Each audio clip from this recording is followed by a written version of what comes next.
Welcome to Sunday Morning Sermons, an online ministry of Family Bible Church of Rotterdan with pastor and teacher Tom LeGodais. All right, good morning. Good morning. We're back at John 19. Just for those who are praying for my friend Pastor Paul and his sister, just a quick update. She's home from the hospital and she's doing okay. Just keep praying for her, just because she's home. She's got a long road ahead of her. Okay, so we're back at John 19. We're going to look through verses 1 through 24, and we've hit some of this stuff on Resurrection Sunday, but we're back in John, and we're going to go through this again. And I talked about Pilate a little bit the last 2 weeks. I just want to hit some more things about Pilate, because I touched on some of it last week, and I just want to hit some more of it again this week. Pilate is mentioned 56 times in the New Testament, 20 in this book, 20 times in this book, and the rest in the other parts of the New Testament. His main, I talked some of this about last week, his main living place is in Caesarea. I think I mentioned that last week, and he's on the Mediterranean Sea, and he's got a palace there. And it's interesting because in 1961, they dug up some of the castle, they discovered some of the castle, some of the palace, and an amphitheater there, and they found some part of the building with an inscription that says that he was dedicating the palace to, sorry about that. He was dedicating to Caesar, to the Caesar that back then. So it's proof that he actually lived, and it's not a made-up story. These are actual actual historical figures. So we know that. And there's a map if you can see the TVs there behind me. So now he's in Jerusalem, and he's there during all the holidays. Let's look at like I said, dedicated to Tiberius Caesar. Now there's friction going on between the Jews and the Romans. And as I mentioned, Pilate wasn't well liked by Rome, but he got the position because he was married to Tiberius Caesar's granddaughter, and he was in charge for a while, but he kind of made the friction worse. And the yellow writing is probably too small for you to see, so I'll just put that there. And he did a couple things that made the friction worse. He snuck a statue of Tiberius Caesar into Jerusalem at night, and then uncovered it in the morning when the Jews saw it there. They didn't like it. It caused some friction because the Caesar back then was considered a god, and he wanted them to kneel and pray to the god, to Caesar, and the Jews weren't having it. So what they did is they did what they consider a peaceful protest, and instead of worshiping the statue, they kind of laid on the ground and tilted their heads and pulled their collars down with their neck exposed, and said, no, if you want it, we're not going to worship, so just cut off our heads now. And he didn't cut off their heads, but he ended up removing the statue. But it caused a lot of friction. Also, Pilate went in at one point and took money from the temple and used it to build a water project in the city of Jerusalem, and that caused a lot of stress. And another time he did stuff and they didn't like, and he had soldiers dressed as Jews, and they had weapons underneath their clothes, and he killed a bunch of Jewish people in the city. So after a while, all the friction, years went by, and Josephus wrote this down. He caused a lot of friction, and he killed a bunch of Jews, and it caused friction between Pilate and actual Rome. And finally, Rome, Tiberius Caesar fired Pilate from his position. And he said they don't know what year, but Pilate eventually was fired. And it said that he committed suicide, and somebody else was put in charge. But at this time, Pilate's in charge still. So I just wanted to touch on that a little bit. So then Pilate took Jesus and scourged him, and we know they beat him pretty bad. But I wanted to touch on this a little bit because there's 3 levels. I found out there's 3 levels of scourging, and the 3 levels are actually written down, and it wasn't written down in Greek; it was written down in Latin. So the first is called fastagio, and it's more like casting. They kind of just threw the whip on the guy and the whip has bone in it. A lot of people know this from the movies and stuff. Has like bone, sharpened bone in it, and rocks and anything like pieces of metal, anything really sharp. And the first level, they just kind of cast it onto the guy and just pulled it off. So it was bad, but it wasn't super bad. It did cut you and stuff, but they did it kind of lightly, and then they let the guy go. So it was bad, but it wasn't super bad. It still wounded him and left cuts and marks in his back, but it was for like a really lesser crime. The second was called flagellio. Let me say this again. Flagellatio, and it was still more brutal, but it wasn't going to kill you. But it was very painful, and it was considered kind of brutal. So they whipped you kind of hard, pulled it off, whipped you kind of hard, but they didn't do it a lot of times. So you left there pretty beat up, but it wasn't going to kill you. It was going to hurt you and leave you bruised and battered, bloody for hurting for a couple of weeks. The third one that Jesus underwent in Latin was called verberatio, and I didn't get the Greek one for that. It was called hypema, and it was always associated with capital punishment, and it always ended with the crucifixion. So if you went through that last one, it was for somebody who was going to be crucified, and it was 39 lashes. You were sentenced to 40 lashes, but they did 39. They held one back as a sign of mercy. Like one less is going to make a difference. Yeah, right. And then that thing just dug into you, and then they held it and then pulled it down, and then ripped your skin away, and it would sometimes expose like your kidneys, or expose some of your organs, the nerves in your back, and all that kind of stuff. And some people would actually die from it right there. They wouldn't make it to the cross. But it was designed to make you die faster on the cross. And so it wasn't really, 39 wasn't really an act of mercy. But they wanted to make sure you wouldn't live on the cross that long. And like I said, we know they would break your legs if you didn't die on the cross fast enough. And again, Jesus didn't die. Jesus died on his own time on the cross. They didn't have to break his legs. So then Pilate took Jesus and scourged him. The other thing I wanted to mention before I even started this, just slipped my mind. We started back in John 1:1. What's John 1 say? In the beginning. In the beginning, right? And that Christ was the Word, and the Word was God. So this whole time, we're going to see this trial and stuff. We're going to see what Pilate is talking to God. So this is God, this is God with us. So we're thinking about Christ as a man, but it's really God on trial. So keep in mind, even though it's Jesus, Jesus is God. So this is God on trial, and God letting himself be whipped and beaten. He could have just waved his arm, and Pilate could have dropped dead, or all the people could have dropped dead, and Christ could have just walked away. But he's letting this happen for who? For us. We should be up on that cross, and we should be getting beaten. We should be paying for our own sins. But could we ever pay for our own sins? No, it has to be a perfect sacrifice. So then Pilate took Jesus and scourged him. And the soldiers twisted a crown of thorns and put it on his head, and they put on him a purple robe. So you see, this has been preached a billion times. I'm sure I'm not teaching anything new right here, but I'm going to go over it again just in case anybody doesn't know that. The crown of thorns wasn't little, 1/4-inch thorns like you see in a rose bush. They're like 6 inches long or 7. They're really big. The bushes they have there and the thorns they used are really long. They dug them into his head. And purple was the hardest color to make that back then. The dyes they had to use were hard to get and hard to make. So purple was a sign of royalty. Only a king or somebody of really high importance would have a purple robe. So they gave him a purple robe to show he was claiming to be a king of something. Okay. Then they said, "Hail, King of the Jews," and they struck him with their hands. Now this is after they beat him.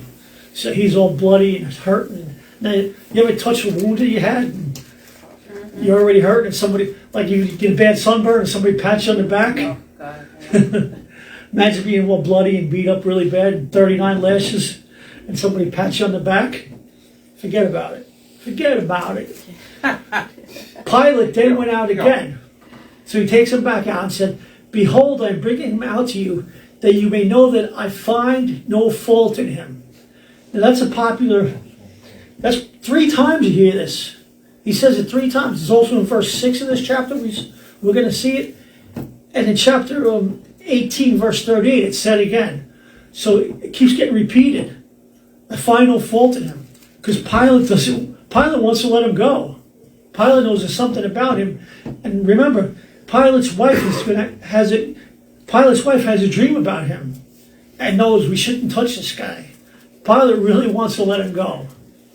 And you're going to see later on, the Jewish leaders have what's called a trump card. They're gonna play the trump card and make sure he gets killed, because they're the ones who really want him killed.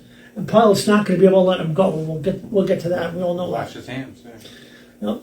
Then Jesus came out wearing the crown of thorns and the purple robe, and Pilate said to them, "Behold, what? Behold the man." Again, we know it's what? Behold the Son of God. Behold God himself. Behold Emmanuel with us. This is God, but he's saying, behold the man. Why is he showing him to him again? After the beating, he's showing them a guy, in his eyes, the man, who's all beat up, who's just really hurting. Because what does he want? He's hoping they'll say, okay, let him go. You can let him go. He's really trying to have mercy on Christ. He doesn't want to kill him. He's hoping the Jews will say, yeah, okay, he's had enough. Let's let him go. But they don't want to let him go. They want him dead. And nothing Pilate could do is going to let them say, yeah, turn him loose. Therefore, when the chief priests and officers saw him, see, look who's crying out here, not the people. The chief priests and officers saw him. They cried out saying, crucify him, crucify him. There's no mercy with these chief priests. They're the people who should have mercy on people. They're the people who should know all about forgiveness. They probably taught forgiveness in the temple. But what's the last thing they want to do? Forgive Christ, because he was taking away their authority. He was preaching things and teaching things they wouldn't teach. Pilate said to them, you take him and crucify him. Now, he knew they couldn't do it. He knew he had the only authority to do it. But he's kind of mocking them. You take him and crucify him. For I what? There it is again. I find no fault in him. I don't want to do it. I don't see anything wrong with this guy. Behold the man, I just said. Look at him. He's beat to snot. There's nothing left of this guy. And now you still want me to kill him? He just didn't want to kill him. But they're insisting. The Jews answered him. This is the Jews answering. We have a law. And according to our law, he ought to die. This guy's got to die. Come on. Be serious. And we need him dead. Because he made himself the Son of God. So they're saying he needs to die because he claimed to be God. By calling himself the Son of God, he's saying he is God. Because God's Son would also be God in their eyes. So this is a bold claim by the Jews. They realized he was saying he was God, and they're telling Pilate that he's claiming to be God. Therefore, when Pilate heard that saying, get this, he was even more afraid. Now Pilate's afraid that he's dealing with God. Because in Pilate's eyes, he's crucified other people. But Pilate believed in other gods. Just like Caesar was a god. He thought there could be other kinds of gods. He didn't want to crucify a god, because he thought that would be big bad luck on him and bad luck on the Roman kingdom. His wife had a dream. His wife said, leave this guy alone, there's something special about him. Now he's hearing the Jews say he's a god. This makes Pilate even more afraid. Pilate doesn't want anything going wrong for him. Yet these Jews are saying, you gotta kill him. You must kill him. And went again into the praetorium and goes back inside and said to Jesus, where are you from? He wants to know where Jesus is from. He wants to know either what kind of God he is, or what kind of man he is, or where his kingdom is, or what makes him so special. But Jesus gave no answer. Why is Jesus not talking? What does the Bible say about Jesus being killed? Like a sheep led to slaughter. He said he's not going to say anything. He's going to be silent. The Bible predicts he wouldn't talk. They would say nothing. And Jesus gave no answer. Then Pilate said to him, oh, you're not speaking to me? Why aren't you talking? Come on. Speak up for yourself. He's kind of saying, I want to let you go. Just say something. Give me something I can work with. Give me something I can say, okay, you can go. Give me something. Do you not know Did I have power to crucify you and power to release you? I'm telling you, I can let you go. Just talk to me and I'll open the door and you can walk out of here. That's kind of what Pilate's alluding to. Jesus answered. Now Jesus is going to talk. You could have no power against me at all, against me, unless it had been given you from above. Therefore, the one who has delivered me to you has the greatest sin. Now, who delivered him? There's some speculation. Is he saying the Jews have the worst sin because they brought him? Or does Judas have the worst sin? Yeah. So some say it's the Jews. I think it's the Jews. Some say it's Judas. I could go either way on that. I think it's the Jews have the worst sin. I mean, Judas delivered him to the Jews, but the Jews delivered him to Pontius Pilate.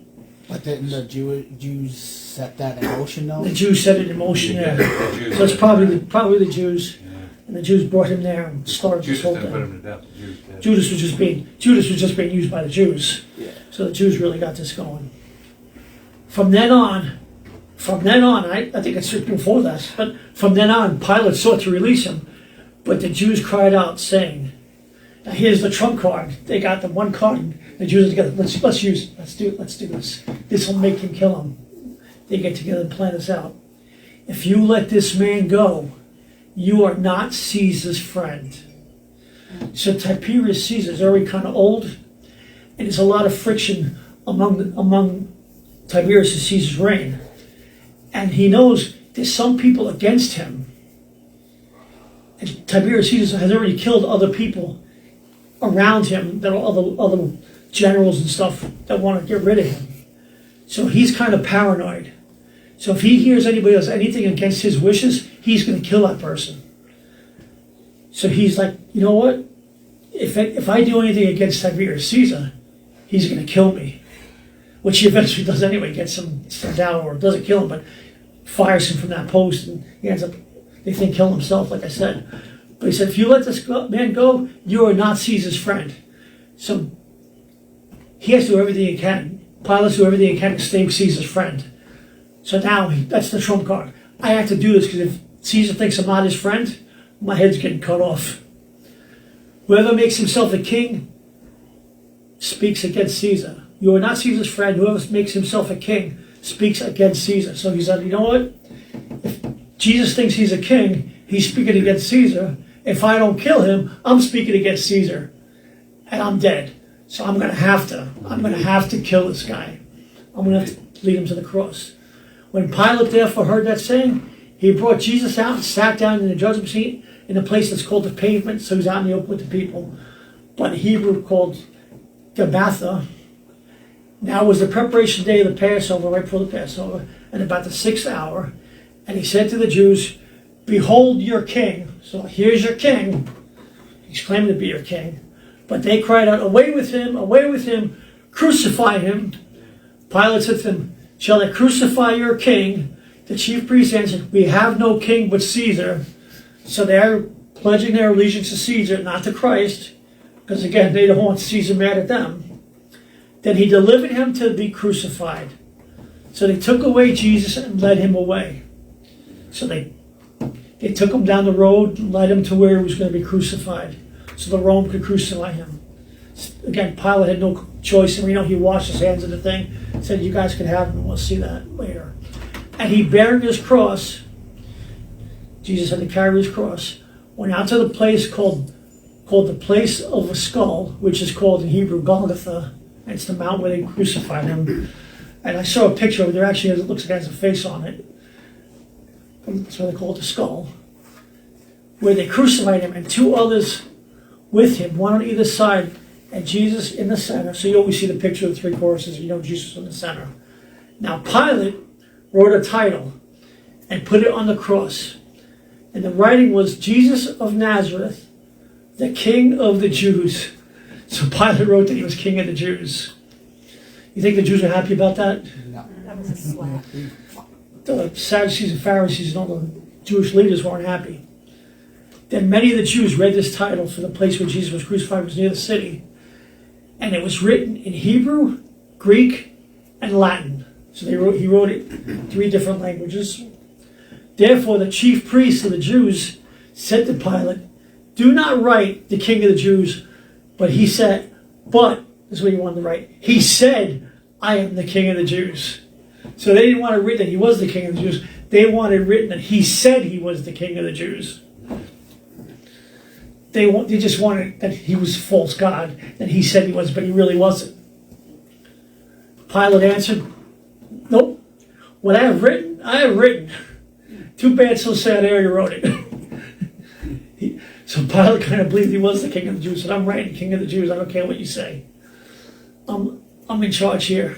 You don't tell me what to do. Then the soldiers, when they had crucified Jesus, took his garments and made 4 parts, to each soldier a part, and also the tunic. Now the tunic was without seam, woven from the top in one piece. So that part they didn't rip up. They just cast lots for it to see who would get it. Okay? They said, therefore, among themselves, let us not tear it, like I just said, but cast lots for it, whose it shall be, that the scriptures might be fulfilled, which says, it's just too big to put on page 24A, I called it, and 24B. They divided my garments among them, and for my clothing they cast lots. Therefore the soldiers did these things. So they did that, and it was predicted in the Old Testament, over 400 years before. So Christ's crucifixion is predicted in the Old Testament, way before crucifixion was ever invented. So something that was invented, that was done in the New Testament, was predicted way before it was ever invented. And you can see it in Psalm 22. Psalm 22 is all about the crucifixion. Even though there was no such thing as a crucifixion. But the words and the terms they use plainly point to a crucifixion.